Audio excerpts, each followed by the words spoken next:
moi, de celle de M. Maignan qui se révèle au grand jour aujourd'hui. Il vient de publier un journal de son comité de soutien qui est clairement marqué, d'ailleurs il ne commence même pas par des Blancs-Ménillois, qui est clairement marqué par des soutiens bien connus à droite, des personnalités politiques nationales de la droite.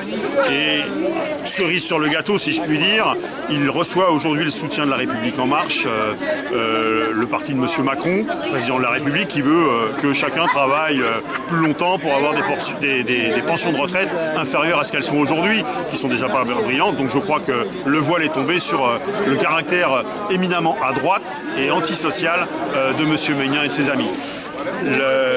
À M. Maignan d'ailleurs qui utilise aujourd'hui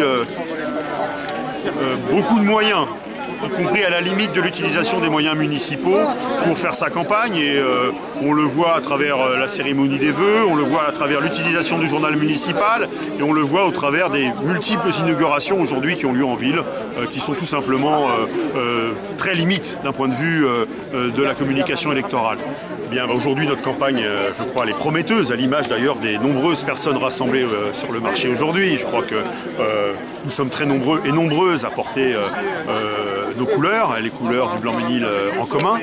Et nous travaillons de manière très offensive à l'avenir de notre ville, un avenir que nous voulons démocratique, un avenir que nous voulons écologique, un avenir que nous voulons féministe, un avenir que nous voulons solidaire, bien évidemment. Et je crois que c'est aujourd'hui notre marque de fabrique, si je puis dire. Et moi, je suis convaincu que ce rassemblement ira à la victoire le 15 mars prochain.